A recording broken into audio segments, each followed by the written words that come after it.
Hello and welcome to techno India. मैं हूं अतहर हाशमी और ये है टेक्नो ट्रेनिंग। तो मैं आज आपको बता दूं कि आज हमारे इस वीडियो में हम ECM प्रोग्रामर लेके आए हैं आपके लिए। इस ECU प्रोग्रामर से आप बहुत कुछ कर सकते हैं और मैं आपको आज प्रोग्रामिंग का जो कंसेप्ट है वो और अच्छे से क्लियर करूंगा कि किस तरह से जो प्रोग्रामिंग है वो फ्लैशिंग से डिफ़र होती है और किस तरीके से जो प्रोग्रामिंग है वो ECU की रिपेयरिंग से अलग होती है। तो चलिए, और हाँ, एक बात तो मैंने कहने ही भूल गया, जो कैलिब्रेशन होता है वो भी क्या होता है और वो भी प्रोग्रामिंग से किस तरीके से अलग होता है, ये मैं आज आपको बताऊंगा। और साथ ही साथ एक नया प्रोग्रामर आपके सामने पहली बार इंट्रोड्यूस करूंगा। तो चलिए वीडियो को शुरू करते हैं। तो आइए सबसे पहले देखते हैं आज का जो खास प्रोग्रामर है वो कौन सा है। तो इस प्रोग्रामर का नाम है VBDI प्रोग्रामर।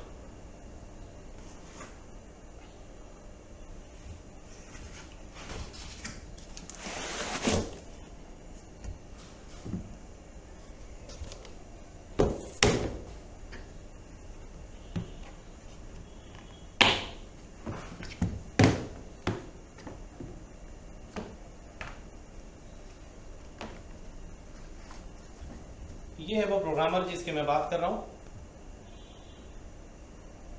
इसे हम VBDI प्रोग्रामर बोलते हैं। ये बिल्कुल नया है। इसके साथ में हमें कुछ सॉकेट्स मिलते हैं, जैसे कि ये EEPROM या कुछ IC आपको लगानी है तो उसके लिए यहाँ पे लिखा भी हुआ है कि ये EEPROM अडाप्टर है। आप यहाँ पे देख सकते हैं स्क्रीन।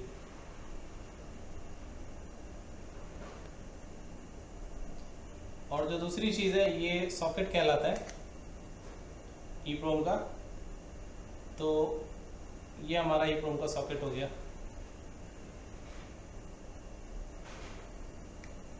साथ ही साथ इसके साथ कुछ केबल्स आती हैं।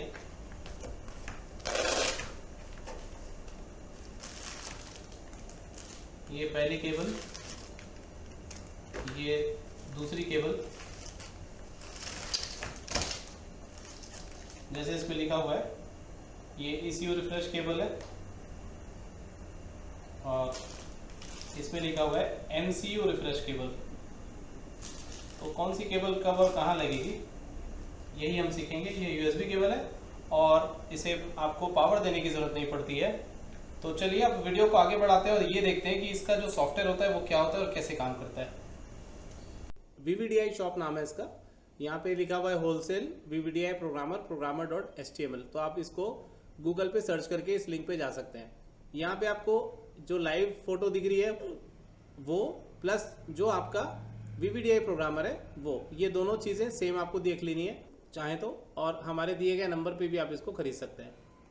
तो इसमें आपको क्या क्या मिलता है, तो सबसे पहली चीज़ इसके साथ में आपको इस वेबसाइट को मैं आपको इसलिए दिखा रहा हूँ कि यहाँ पे आपको सॉफ्टवेयर जो है वो डाउनलोड कर सकते हैं आपको केवल लिंक पे क्लिक करना है और यहाँ से जाने के बाद डाउनलोड बटन पे दबाना है तो ये सॉफ्टवेयर आपका डाउनलोड हो जाएगा और फिर आप इसे अपने कंप्यूटर सिस्टम में चला सकते हैं।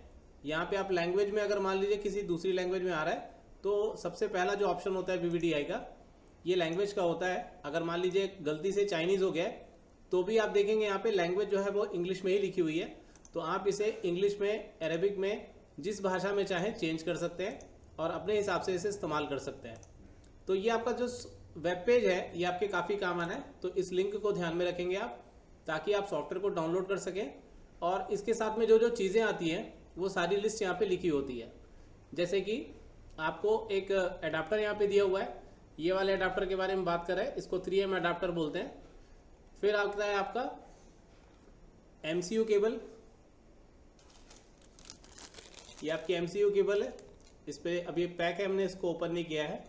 तो ये MCU केबल आपकी आती है और इसके साथ में डिफरेंट कलर्स की केबल यहाँ पे दिखाई दे रही है इतनी। तो आप इसे देख सकते हैं, स्क्रीन पे भी देख सकते हैं, कैमरे में भी देख सकते हैं, दोनों जगह आपको दिखाई दे रहा होगा। फिर आता है आपका ECU रिफ्रेश केबल। तो ये आपकी ECU रिफ्रेश केबल है और ECU रिफ्रेश केबल के साथ में आपको डिफरेंट केबल्स यहाँ पे मिलती हैं। फिर आता है आपका MC9S12 केबल। तो यहाँ पे ये वाली जो केबल है ये एक्चुअली में MC9S12 केबल है और ये आपकी MCU रिफ्रेश केबल है। पहले मैंने इसे MCU केबल बोल दिया था बट एक्चुअली में ये MCU केबल है। और यहाँ पे आपको दिया रहता है कि कितने प्रकार की ये EEPROM को सपोर्ट करता है। तो एटमेल से लेके बॉश, और आप देखेंगे यहाँ पे काफ़ी लंबी चौड़ी लिस्ट है, और इतने MCU मतलब माइक्रो कंट्रोलर यूनिट जो होती है उसे सपोर्ट करता है, उसकी लिस्ट यहाँ पे दी हुई है। ECU के यहाँ पे लिस्ट दी हुई है कि इतने प्रकार के ECU को डायरेक्टली रीड कर सकता है, राइट कर सकता है, और BMW के खास जो कुछ ECU आते हैं उनको भी ये रीड कर सकता है। जब कभी आपको अपडेट करना हो तो आप यहाँ पे अपग्रेड ऑप्शन में जाके इसे अपग्रेड कर सकते हैं सॉफ्टवेयर को। तो इसका सॉफ्टवेयर लिंक यहाँ पे आ जाएगा। चलिए एक बार करके देखते हैं। अपग्रेड में आपको क्लिक करना है और यहाँ पे सॉफ्टवेयर लिंक 1 यहाँ पे केवल दिखाई दे रही, तो आपको उसमें क्लिक करनी है। तो ये जो आपका सिस्टम है ये आपका अपडेट हो जाएगा। तो फिलहाल मैं अपडेट नहीं कर रहा हूँ। तो ये पैकेज की लिस्ट है, इसमें दिया हुआ है कि इतनी सारी चीज़ें आपको मिलती हैं।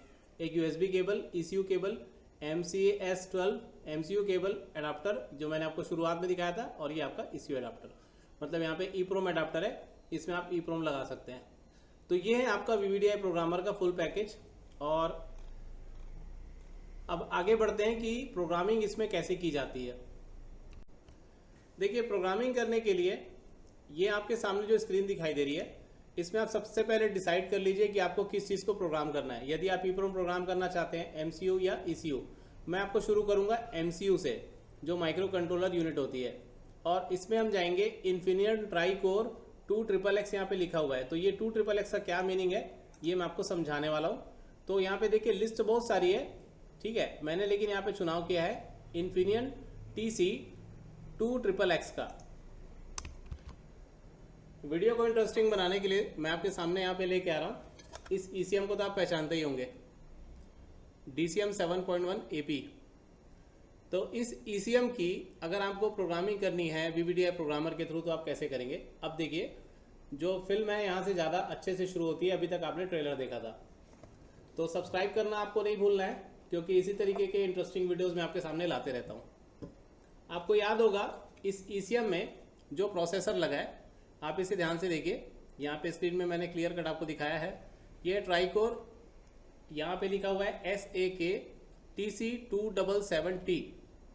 तो इसका क्या मतलब है? इसका यही मतलब है कि आगे स्क्रीन पे जो आपको दिखाई दे रहा है इन्फिनियन ट्राइकोर TC 2XXX, आपको इसमें जाना है और यहाँ पे चिप आपको सेलेक्ट करनी है।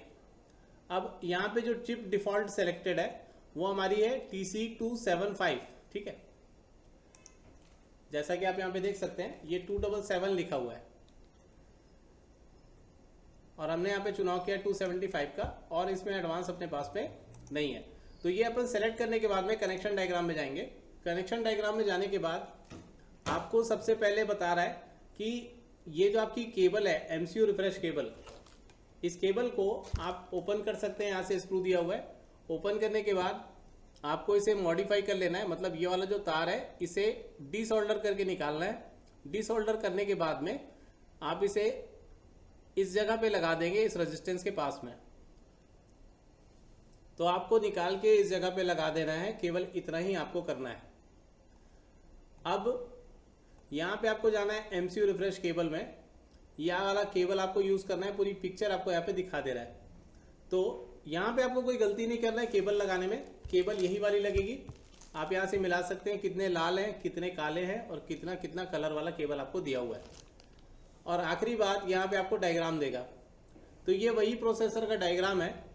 और मैं आपको एक बार वेरीफाई कर दूं कि यहाँ पे चूंकि 275, यहाँ पे हमने 275 पे गए थे, लेकिन प्रोसेसर में हमारे 277 लिखा हुआ है, और स्क्रीन में आपको दिख रहा है 27X। तो इस X का मतलब ये होता है कि इस X को आप रिप्लेस कर दीजिए 5 से, 6 से, 7 से। जो भी आपका प्रोसेसर है वो यहाँ पे काम ऐसे ही करेगा। तो अब आपको इस रिफ्रेश केबल को बहुत ही प्रॉपरली, ये जो आपका पावर केबल है ये जाएगा इस जगह पे 24 नंबर की पिन में। यहाँ पे आपको डायरेक्ट वोल्टेज देना है। तो इसको देने के लिए आपको इसको ट्रैक को देखना है, फॉलो करना है, और यहाँ से आपको वायरिंग निकालनी पड़ेगी। इसके बाद में जो आपका ग्राउंड है वो कनेक्ट हो जाएगा 101 नंबर पिन से। और यहाँ पे आपको सारी केबल्स जो है अलग तरीके से दी गई हैं कि कौन सी केबल कहाँ पे जाएगी, और इस तरीके से आप सोल्डरिंग कर देंगे। सोल्डरिंग करने के पश्चात आपको केवल यहाँ पे आपको P फ्लैश पढ़ना है, D फ्लैश पढ़ना है या P फ्लैश 2 पढ़ना है। इनमें से किसी भी ऑप्शन में जाके आपको रीड आईडी पे क्लिक करना है और आपका काम हो जाएगा। तो आने वाले वक्त में अगले वीडियो में पार्ट 2 में मैं इसे आपको रीड करके दिखाने वाला हूँ। तो ये था VVDI से किस तरीके से आप किसी पर्टिकुलर ECM की प्रोग्रामिंग करते हैं, और ये जो चीज़ है ये बहुत ही शानदार चीज़ है। आप इसके द्वारा अगर आप प्रोफेशनल हैं सोल्डरिंग करने के, तो आप इसे बहुत ही आसानी से काम कर सकते हैं, किसी भी MCU का डेटा को निकाल सकते हैं।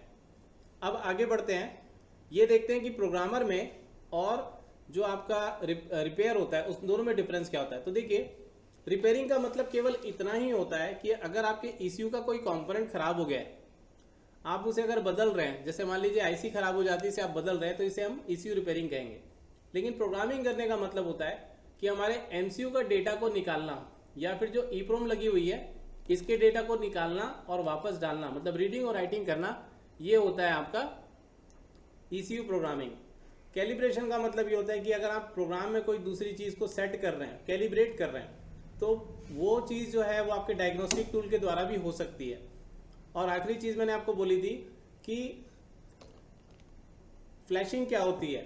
तो फ्लैशिंग का मतलब होता है कि इसका जो ओरिजिनल चीज़ है, ओरिजिनल सॉफ्टवेयर है, उसको किसी खास सॉफ्टवेयर के द्वारा अगर आप इरेज करके तुरंत वापस डाल रहे हैं तो उसे हम फ्लैशिंग कहते हैं। जैसे आप अपने मोबाइल को रीसेट करते हैं, तो इस तरीके की चीज़ों को हम फ्लैशिंग कहते हैं। तो उम्मीद है दोस्तों आपको ये वीडियो पसंद आया होगा। तो नीचे लाइक बटन लगा हुआ है, आप उसे दबा सकते हैं और हमारे चैनल को सब्सक्राइब कर सकते हैं। इस वीडियो को ज़्यादा से ज़्यादा शेयर करिए।